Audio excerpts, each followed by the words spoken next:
Spirits that linger beyond the veil, we call to you tonight. Guide our hands. It's working. Let's do this, homies. Let's summon some big booby goth baddies.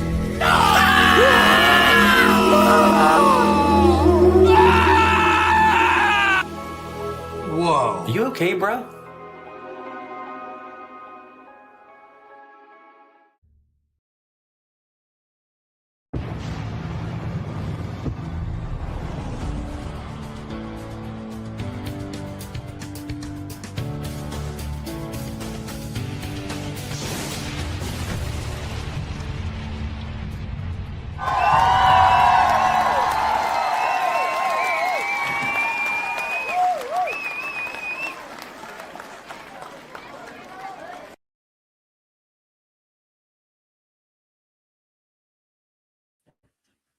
What's up, everyone? Happy Monday. It's the Moral Compass, the Fulfillment King, comic book writer Mark Colton.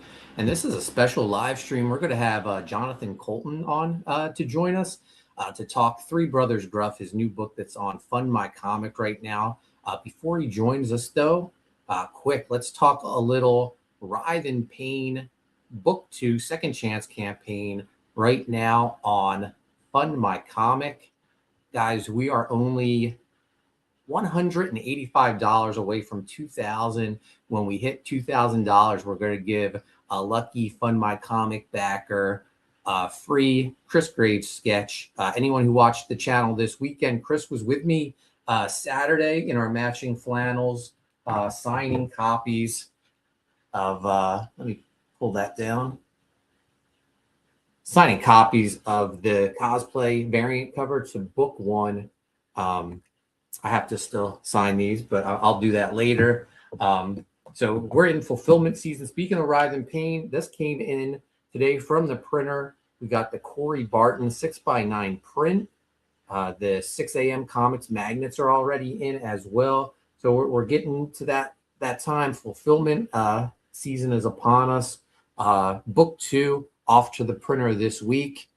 So printer takes about 2 weeks to get the books back to me. So we'll be fulfilling Writhe in Pain 2 in, I would say, mid-May, which is great. Long time coming. I appreciate everyone's patience. Also, there's 9 pages left of the Kevin Conrad artwork on the campaign page. 1 page has already been claimed, but this artwork is absolutely gorgeous. Let's just scroll through it real quick.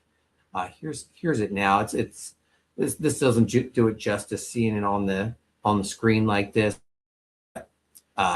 He gave us 13 pages. Chris and I took 3 of them.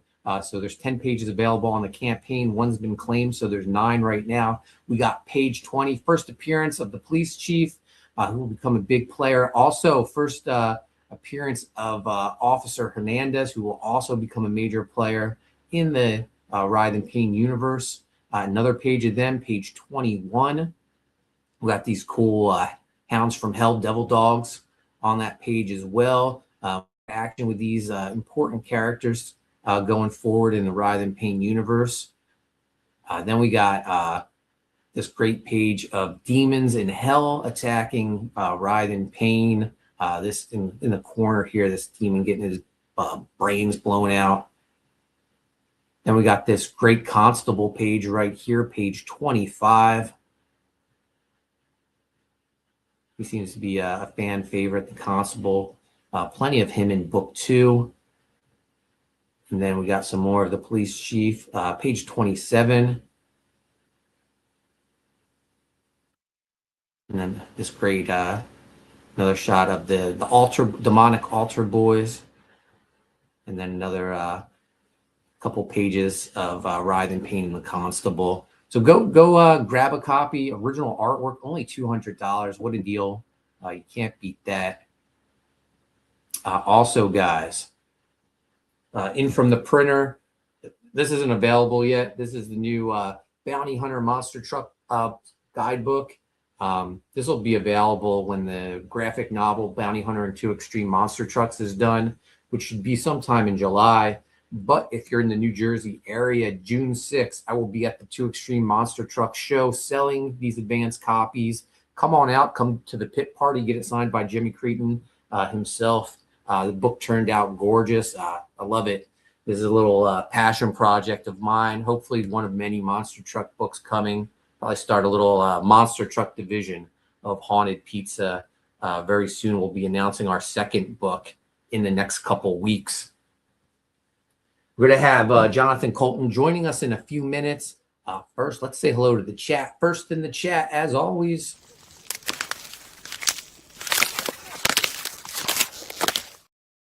Ice Pick, Mark Pengrin, throwing up the pizza slice, letting us know Writhe in Pain 2 When Evil Rose has 4 more days on Fund My Comic with original pages by Kevin Conrad now available.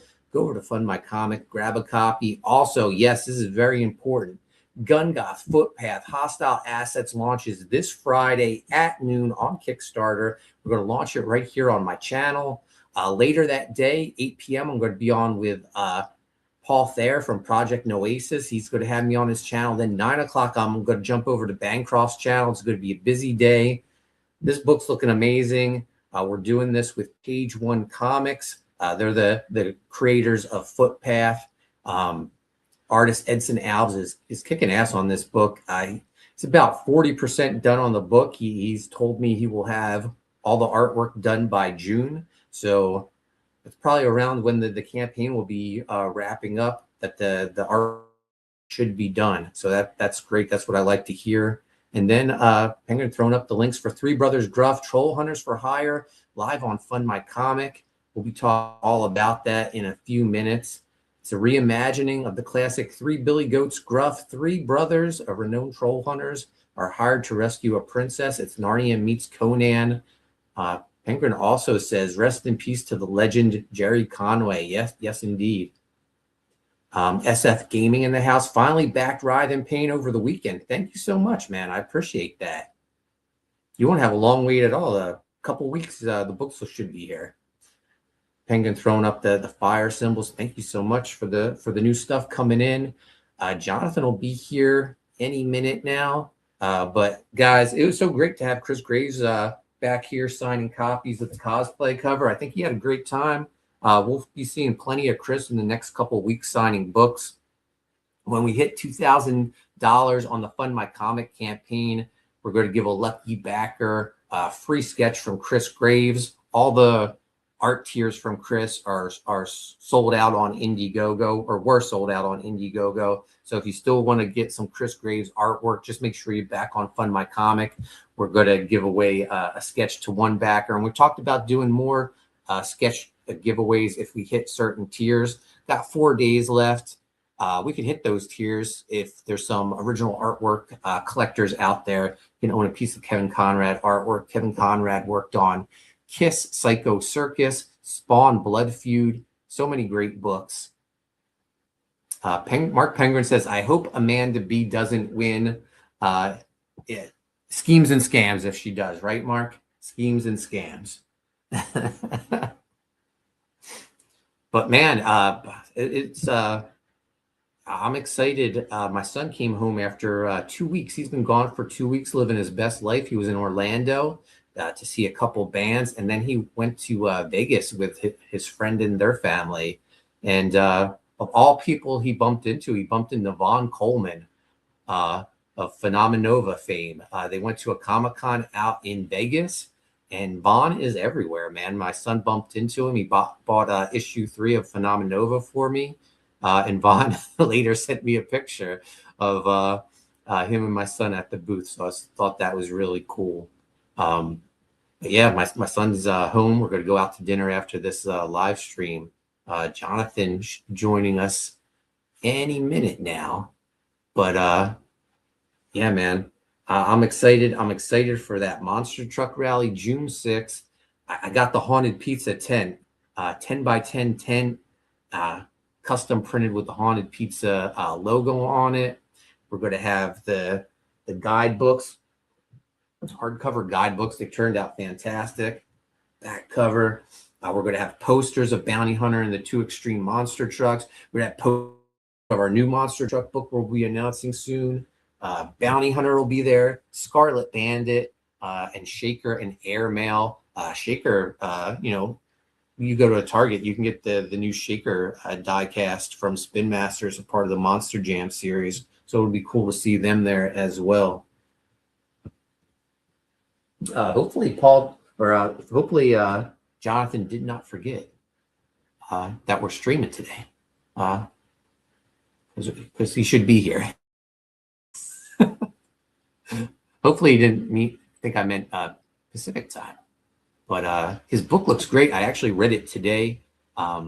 Beautiful artwork, and he has beautiful colors. That's the one thing I noticed. He has February Ferdinand from Writhe and Pain Book 1. February was the artist or the colorist on Writhe and Pain Book 1. He was too busy. His schedule wouldn't allow him to be part of Book 2. But his colors are amazing, as anyone who's already backed Book 1 knows. But yeah, the colors on Three Brothers Gruff looks amazing. Yesterday we had the Haunted Pizza Horror Movie Club. We talked Screamboat. I kind of liked it. Everyone else was kind of mixed on it. Penguin says people are thrown off because you don't do the 20-minute intros anymore. No, I told Jonathan be here at 7:10. We're at 7:12 now. Hopefully everything's okay. But yeah, no, the people, I enjoyed the 20-minute intros. 10 minutes, they were only 10 minutes, to be honest, sometimes 12, because it gave people time to get into the chat. My co-host hated it.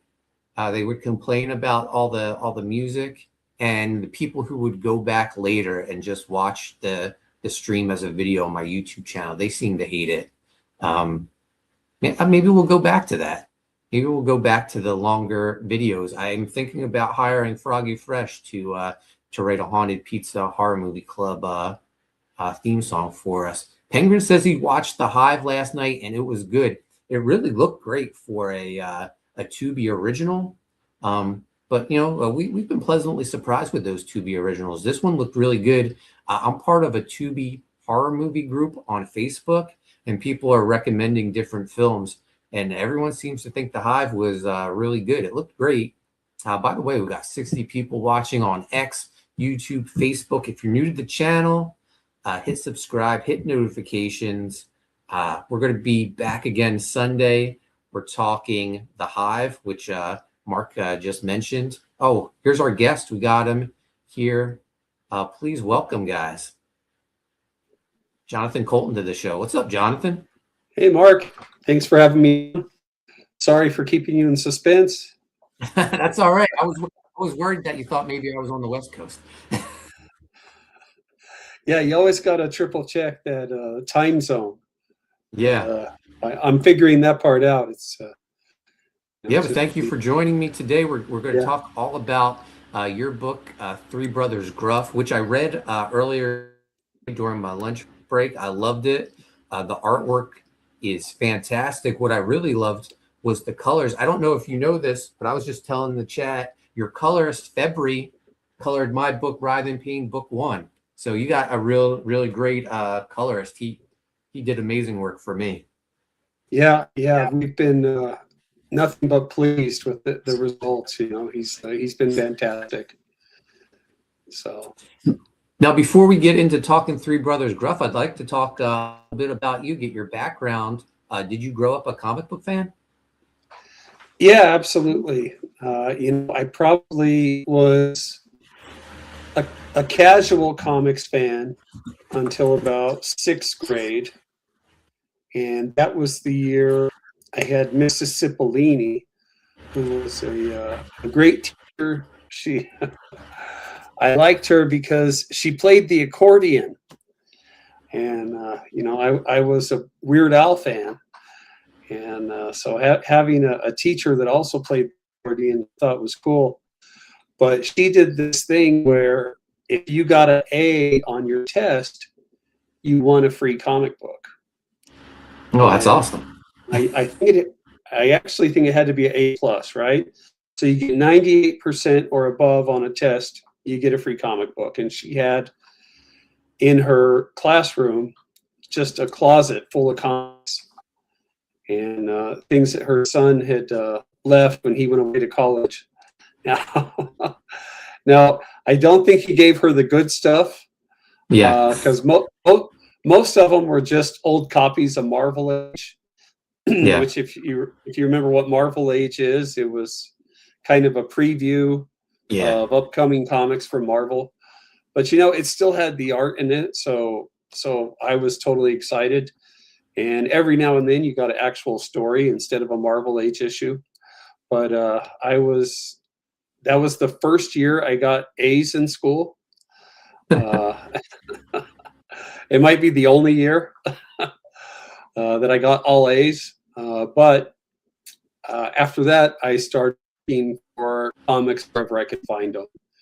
And, of course, back then that meant the 7-Eleven, the drugstore, and eventually found my way into the neighborhood comic shop and got engrossed in X-Men and everything else that was going on, and have been hooked ever since. So what were some of your favorite titles growing up? Well, I think 1989, I think it was a big launch year for me. And that was the year Marvel launched Quasar, Nth Man, Submariner or Namor with John Byrne as the writer and artist. And those were books that I was picking up every single issue of. I think also Guardians of the Galaxy and Ghost Rider, and of course the X-Men, X Factor, and New Mutants. Those were must-haves. Nice. Was also pretty big into the Hulk. I think I jumped on right at the Jeff Purves time when he was taking over the pencils, and I was really disappointed one day because I found they had replaced my favorite artist Jeff Purves with this new kid Todd McFarlane, and I was like, "What the heck? How can they do this?" But eventually, I that became a taste. I also started to love, and it's probably still one of my favorite artists, just because. So at any point while you were collecting these, did you have aspirations that one day you were going to make them?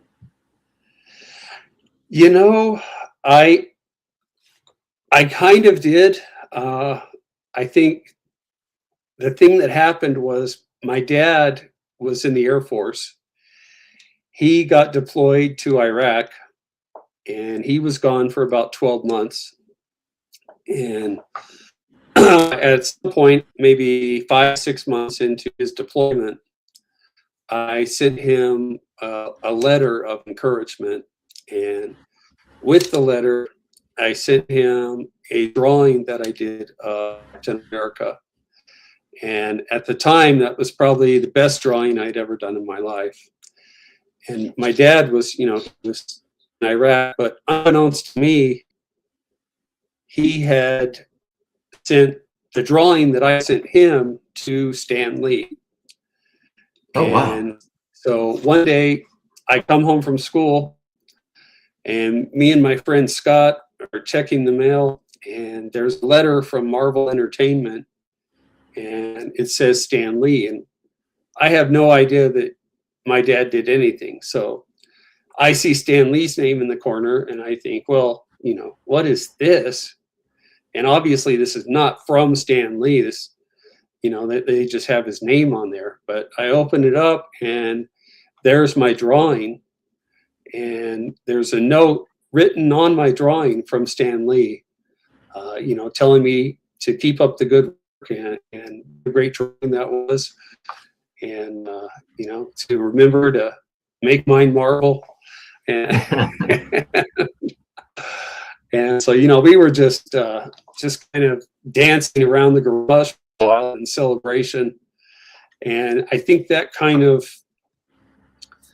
made things come together for me. That, you know, Stan Lee was a real person, and all these names that I was seeing were actual people, not just you know, cartoon personalities.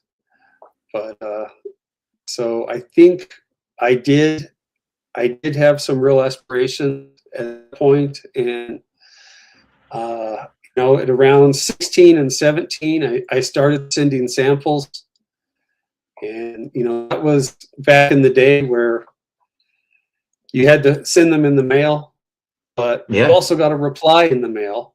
And you know, I think I have about a dozen rejection letters from when I was 16.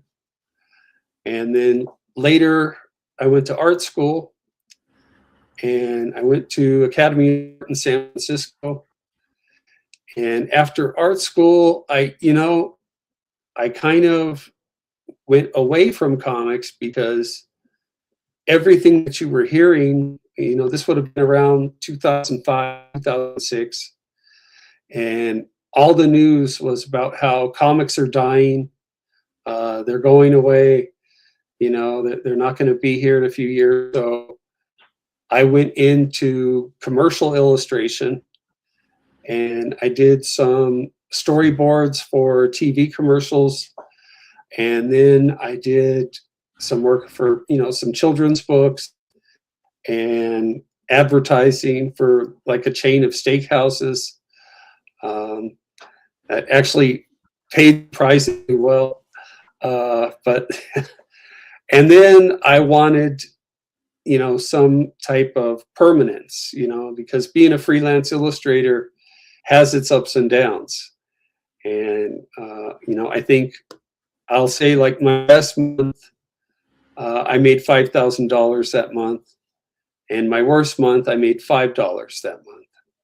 And so I went to work for the local police department in the Bay Area where I was, and then eventually ended up becoming their police sketch artist and forensic artist.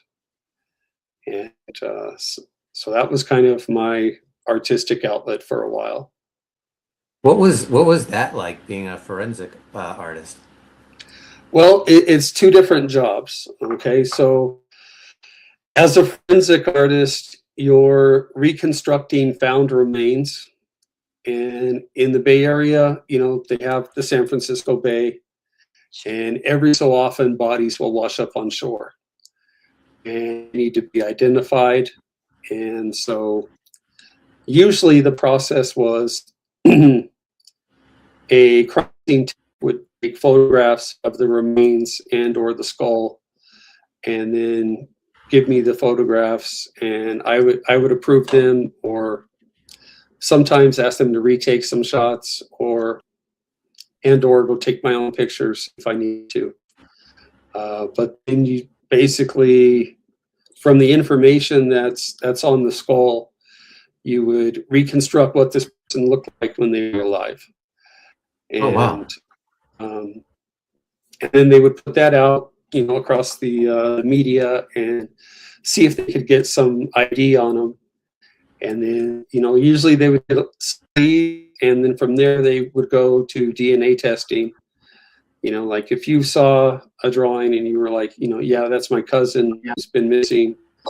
Well, then, you know, they would verify that through other means as well. So that was one part of being a forensic artist. And of course, a police sketch artist, I think, is the one we're more familiar with. And that is, you know, interviewing witnesses and victims of crimes and putting together a composite sketch of what the suspect looked like. Again, putting that out on the news, seeing what leads can be generated, and kind of going from there. The thing that was a little bit challenging about being a sketch artist is the rule, and what I got in my training was, when they say that's the guy, that's him, it's pencils down.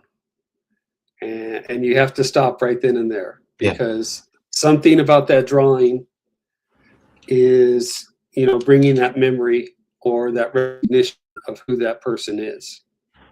And, you know, as an artist, you want to finish the drawing or you know, make it look nice or make it look better. And, Right.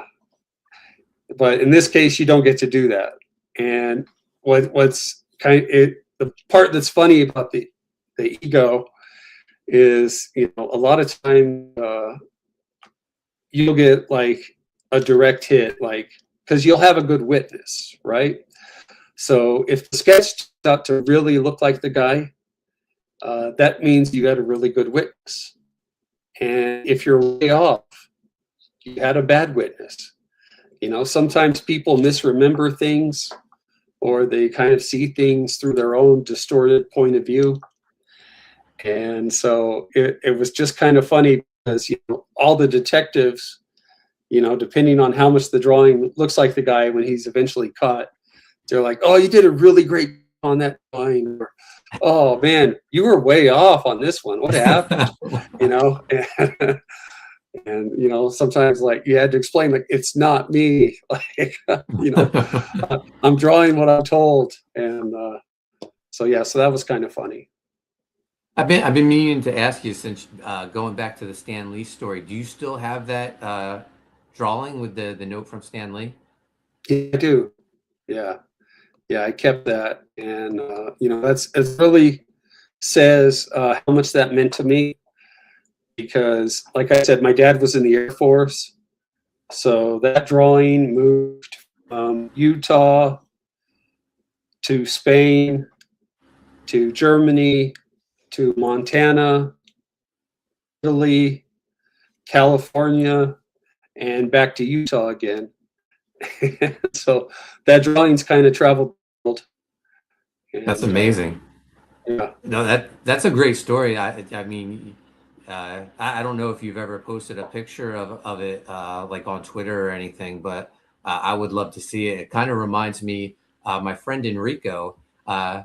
One day he just said, "Oh, when I was a kid, I used to be pen pals with Todd McFarlane," and I was like, "What?" And he was like, "Yeah, I used to send him letters to Marvel Comics, and he would write back to me." And I was like, "No way!" And then he pulled it. He still has those letters. Now he has them framed in his office. But sure enough, Todd would always write him back. And one day Todd sent him a little postcard and said, "Hey, I'm leaving Spider-Man, but this is going to be my next project." And it was a postcard of Spawn, which Wow. incredible. Yeah. Wow, that's awesome. Yeah, you know, I'll see if I can't put that on Twitter tonight. Yeah, You I would know, love to see it. I'll mention the podcast. By the way, we got 100 people watching on X, YouTube, Facebook. If you're new to the channel, hit subscribe, hit notifications. We're talking with Jonathan Colton, writer of Three Brothers Gruff. We're going to dive into the campaign page on Fund My Comic. Over in the chat, we got Scribe Comics. He says, "Hello, Mark and John." What's up, Scribe Comics? Thanks for joining us. Let's dive into the campaign page. Before we do that though, from being a forensic artist, when do you make the jump to start making your own comic books? Well, I did it a couple of years ago, and I just kind of reached a point in my life. Unfortunately, I had a pretty big medical scare. I don't know if you know what a cranial hernia is, because no. I didn't. But I was trying to, see about getting some stuff with my ears kind of fixed. So I had some hearing loss, and I wanted to get that adjusted. Well, the scanning for that, the doctor tells me, well, he's like, "Yeah, we can look at that." He's like, "But first, we're going to have to fix your cranial hernia." And apparently, it usually happens when you have a brain tumor, that your brain can get pushed, or the tumor can try to push outside of the skull. Now, lucky for me, I didn't have a tumor, but I did have, for reasons that are a mystery, my brain was trying to push its way out of the skull. And so I had a thing of the skull happening in a few parts, and the doctor said in some parts it's starting to look like Swiss cheese. So we need to get that fixed. And, I went for a couple of big surgeries, and they put the spackle in there, and, so a little bit of titanium, and got that fixed up. But, while I was in the hospital, I was, I had my sketchbook, which is full of, ideas for stories and character designs that had never come to fruition. And so it just really struck me, I don't want to take all of this to the grave with me. And I need to start putting some books out, because it's something I care about and I think about and I want to do. And so I started last year with my first comic, Paul Bunyan versus Dracula, which was also inspired by my son, Jack. A few years back, we were watching a documentary about movie monsters, and they were going through the whole gauntlet and talking about the creature from the Black Lagoon, King Kong, the Invisible Man, Frankenstein, Dracula. And I'm watching this with him, and I said, well, what do you think? It's pretty cool, isn't it? And he turned to me and he said, I don't think any of these guys could beat Paul Bunyan. and and I was like, that's a good idea. Yeah. And so I thought, well, who would be good for Paul Bunyan to fight? And, well, Dracula's kind of, the monster king. And I started Googling it, and I thought, well, nobody's done this comic book. A little bit to my surprise, well, I guess it's my job then. And so that came out last year, and that's actually right now, it's not mentioned in the campaign. It's kind of a secret, a stretch goal and prize, but for the first 50 physical backers of Three Brothers Gruff, they're also getting a free physical copy of Paul Bunyan versus Dracula #1. Oh, amazing. And that's 52 pages, black and white, and that's also a first of 5 as far as the issues go. Awesome. And that's the perfect segue to get into Three Brothers Gruff. Reimagining of the classic Three Billy Goats Gruff. What led you to decide to do this? Well, it was a couple of things.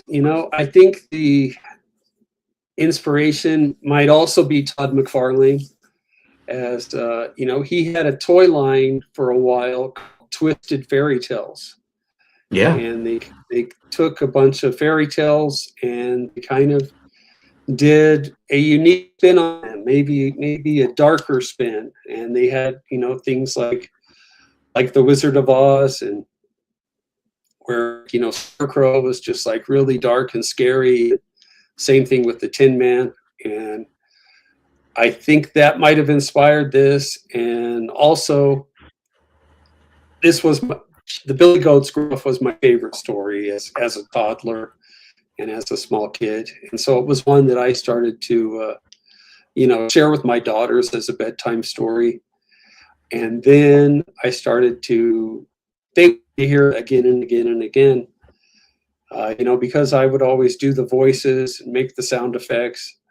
But then I kind of wanted to make it interesting for myself. So I changed things up, and I asked the classic comic book question: what if? And what if they weren't billy goats at all, but they were satyrs? And what if they were troll hunters, and this was actually their job and profession? And then just kind of started building it and building it up and building it some more until I was like, you know what? I got to make a comic book of this. Nice. Can we play the trailer? Yeah, please. Between the time when the bridges spanned forgotten rivers and the rise of petty kings in shadowed halls, there was an age undreamed of, and unto this age came three brothers, the Gruff, mighty satyrs, troll hunters renowned across the wilds, destined to face the foulest beasts and unravel treachery in gilded courts. It is I, their chronicler, who alone can tell thee of their saga. Let me tell you of the days of high adventure.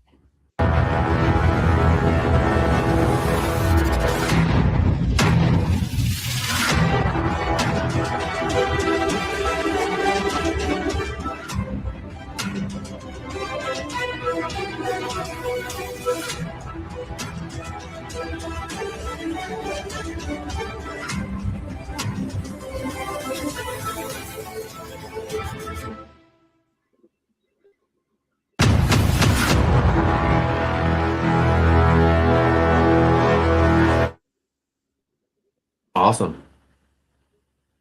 Who did the voiceover for that? That was Sam Elliott, or an close Sam approximation. You might have also noticed in the last paragraph of the intro that was a little bit of a nod to Conan. Nice. You know, the days of high adventure. Borrowed that line over. And So, I've described this a lot of times as Chronicles of Narnia meets Conan the Barbarian. Yes, that's a great combination. But the one thing I noticed when I was reading it today, absolutely great art team. Tell us about your artist. So the artist is Vincenzo Mercoliano, and he's out of Italy. And if you know anything about Italian comics, you know they have, like, just in Italy, which, you know, I think is about the population of maybe California, they have like 7 or 8 different schools called Scuola di Fumetti. And those are Italian comic book schools that are like the Kubert School, but like there's 7 of them just across Italy. And that's a school where people can go get mentored by other comic book artists that are working in the industry. And Vincenzo, one of their graduates, I came across him on Facebook. He was working on historical comic books, and I just happened to notice he was really good at drawing horses and swords. And so I was like, hey, I have this, you know, this book I'm working on. I think you'd be a good fit for it. You know, would you like to read the script? And I thought, you know, I told him, like, you know, just read the first 30 or 40 pages. Let me know if you're interested. And he read the whole thing, you know, 200 plus pages of comic book script. And he replied by sending me sketches. Oh, wow. So, yeah, so he was excited about it, and, you know, said he thought it was a fun idea and, you know, a great story. And I was like, okay, well, I guess we're doing this now. So let's drop a contract and get going. And anyways, what was funny was, again, this is a little bit of artist ego. Like, he was sending back stuff that was different than how I pictured it or how I would have drawn it. But I basically just gave him no notes ever, because I realized, you know what, this guy, he draws better than me, looks amazing, and I'm just going to have to roll with it. And like, one of the things he did that was kind of funny, and I questioned him about it, is you'll notice with the brothers, they each have their own costume, their weapons, and their own kind of carvings in their belt buckles and in their shoulder armor. And I was like, man, do you really want to keep these character designs and draw this every page and every panel? Because I was picturing them a lot simpler, you know, kind of Right. more like Conan, like wearing a loincloth, maybe with wristbands, and maybe some type of boots. And he was like, no, he's like, I like the the costumes and everything the way they are. And I was like, hey, you know what? Well, if you're drawing it, it's your choice. And but I was really happy with the result. I just thought it was a ton of effort, but it's nice when you have that type of synergy. And as a writer, tell me if you've ever experienced this.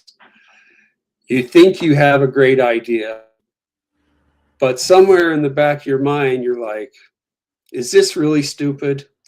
I think this is a great story and great characters, but maybe it's not as great as I think it is. And so when you put something out there and your artist brings their own enthusiasm and endorsement for it, then it's kind of gratifying, and it's a confidence booster that you're on the right track. Yeah, no, I've said it multiple times. My favorite thing about making comic books is that collaboration when you and the artist just gel so much, and that their enthusiasm is bringing out more creativity in you and their ideas to it. Like you're saying, your artist coming up with his looks that for the characters that were completely different than yours. I was meaning to ask you, art background, did you ever consider before you started looking for a team that you were going to draw it? Yeah, that was kind of always plan B. Yeah. But if I were drawing it, I think I would have needed a reference picture for every single horse in the story. And Vincenzo's practiced enough with that he just like John Buscema, he can just draw horses out of his head, and all the bone structure and anatomy is just memorized, and it's there. And that's just kind of like just a beautiful thing to see. And how did you come across the February for colors? Well, for that, I asked Vincenzo, which colors he liked. And February, he had done a few pages with before. And so he was on the short list. And so got in touch with him, and that just really worked out well. We've gotten a ton of compliments on the coloring. That seems to be one thing that really jumps out at everybody. Yeah, it's gorgeous. I mean, just the whole package to the 120 people in the chat watching, guys. This book's absolutely gorgeous. Jonathan sent me a copy of it. I guess like maybe the first 12 pages were in full color, then it switches to black and white because it's not finished yet. But it's a gorgeous book, guys. It's really a fun story, and there you can tell you guys are really building something great here. Thank you. Yeah, I think what's neat about his colors, and a lot of times, in the art forums, I'll see amateur colorists will post something, and they'll say, well, what can I do better to improve these colors? And what they're missing is something that February has, in that he knows how to paint. And if you've ever taken a painting class, one of the big things that you pick up on pretty quickly is that your painting has to have a focal point. And, it's all about finding focal point and then letting the rest of the painting be a little bit more out of focus. And that's something that he really excels at. Yeah, I mean, from my own experience, February's fantastic, and man, these colors are, I think, some of his best work. Well, I think, yeah, go ahead. I was going to say, how many pages is this book? So the first issue is 24 pages of story and art plus bonus content. And all 24 pages are penciled and inked. And part of what the campaign is for is to get funded for the rest of the coloring and the lettering, and then the painting. Yeah, everything looks gorgeous. Let's go through the different reward tiers so people can see what they can get with this. Starting at the top, you got cover A for $20. That's the cover right here, which I think is an amazing composition. I love the three brothers coming right at you. And yeah, cover A was kind of our second cover, but it's it's really dynamic. And Vincenzo, the whole book, was super excited because most of his career he's been doing historical Italian comics, and they have a lot of rules in them in what types of panels you're allowed to use, and what shape of panels, and how many panels per page. And you're not allowed, kind of like early 80s DC comics, they weren't allowed to break the border of the panel because that was blurring the line between reality and fantasy too much. And so they kind of had those restraints. Well, he's been, operating under those constraints for years. So he was really excited about doing a fantasy action book, and just kind of pushed everything as much as he could. And this cover was a great example of his energy for that. I think he did that whole thing in 2 days. oh wow. And then you have Three Brothers Gruff cover A and B wraparound cover for $30. Here's the picture of the wraparound cover right here. Fantastic. Yeah, and that was, again, it was something he had never done before. So when we were talking about the cover, I was like, have you ever done a wraparound cover? And he's like, no, but I'd love to. And I think that love and that want to do it kind of shows up on the page also. And I'd also be remiss if I didn't remind people, I think we were 31, so we have 19 spots left, but the first 50 physical backers of Three Brothers Gruff also get a copy of Paul Bunyan versus Dracula #1. And that's Awesome. 52 pages, the first issue. So you get Three Brothers Gruff and Paul Bunyan versus Dracula. Awesome. And then the $40 tier, you get Three Brothers Gruff cover A, B, and C, and C's the blank sketch cover. Yeah, and Fantastic. I think I'm becoming more and more a fan of the blank sketch covers. I've done a few commissions on them, but I also now, as a creator, I had a blank sketch cover for Paul Bunyan versus Dracula #1. And then at one of our local cons, somebody brought to me a cover that they had Salvaludo draw Dracula on. Oh, and wow. So it was just so awesome seeing, a legend like that take a stab at my book. And I was like, I would love to see at some point Three Brothers Gruff drawn by some other artist besides myself and Vincenzo. That's amazing.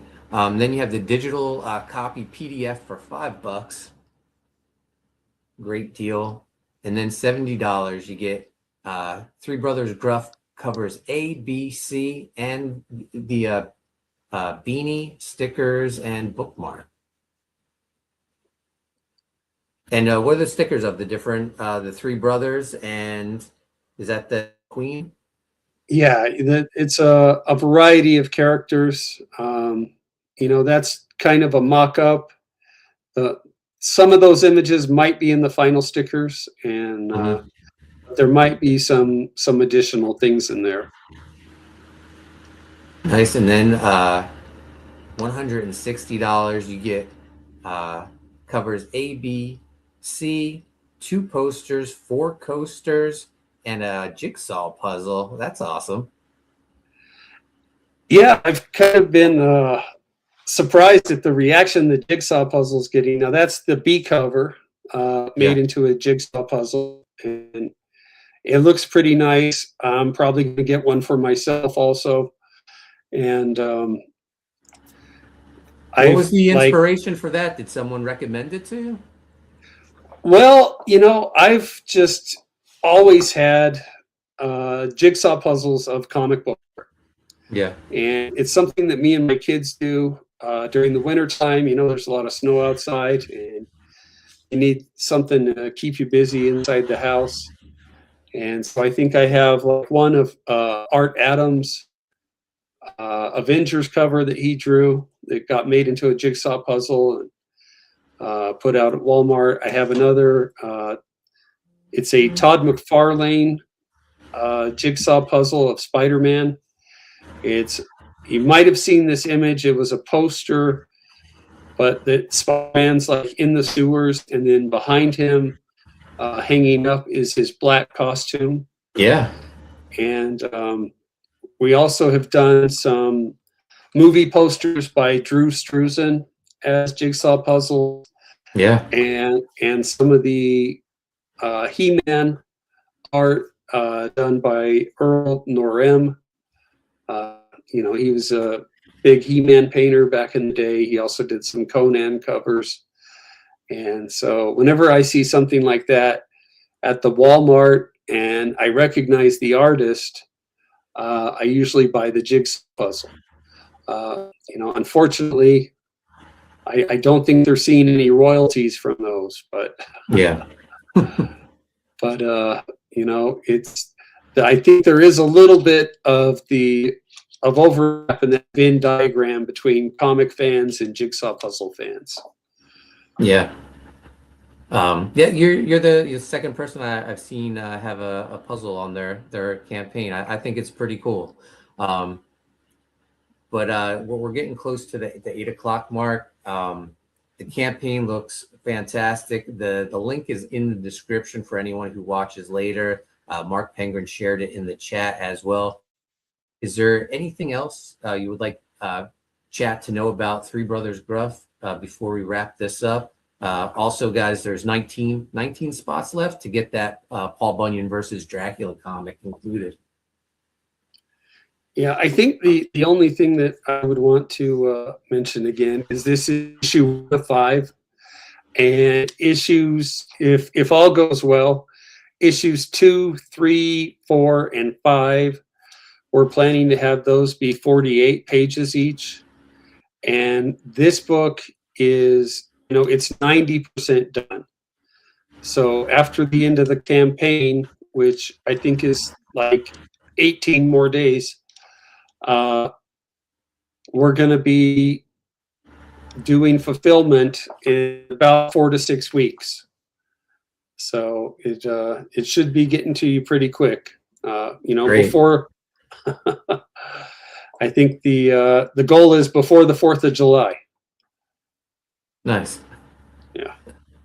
But the book looks fantastic. Your art team's killing it. I think the story is really fun, and I'm gonna have to back it and get in there before 50 spots are taken, because I really want to see if Paul Bunyan can defeat Dracula. Yeah. Well, it's a great story. It's kind of, I would say, brains versus brawn, but Yeah. it's kind of like dark magic versus brawn. And the thing about that was tricky at first was figuring out exactly how big Paul Bunyan was going to be in the comic book. If you go by the tall tales, it's like, well, at one point he tripped and fell down and put his hand in the ground, and that made the Great Lakes. Well, that's a little bit too giant. Yeah. So we kind of cut him down to about the size of a giant from not Lord of the Rings, the Game of Thrones giants. So he's approximately about the same size as them. Yeah. And go In the ahead. chat, Sheldon Martin says, always bet on flannel, Mark knows. Yeah. Yeah. Well, the subtitle that we've added to it is Paul Bunyan versus Dracula, Nephilim versus Nosferatu. Awesome. And the idea in the story is that he is also the last of the Nephilim. And yeah, so you'll get 2 comic books, both of which will have big axes in them. Awesome. Online, where can people find you at, Jonathan? Well, I'm on X. I'm under my secret name, Jonathan Colton, and also Facebook, but mostly on Twitter. And if you wanted to subscribe to our mailing list, you can do that at coltoncomics.com, and that'll keep you up to date on everything that we have going forward. Awesome. In the chat, SF Gaming says, I'm ready for this book. Well, you shouldn't have that much longer to wait. Yeah, the book's almost ready for you too. Jonathan, I want to thank you so much for joining me today to talk Three Brothers Gruff. I'm looking forward to backing it and getting it. Guys, make sure you check out the book. Go back and go support great indie comics and great creators like Jonathan. Mark Pengren, thank you so much for sharing the links. And I'll be back this Sunday talking The Hive on the Haunted Pizza Horror Movie Club. Thanks so much for watching, guys. Yeah, thanks for having me on.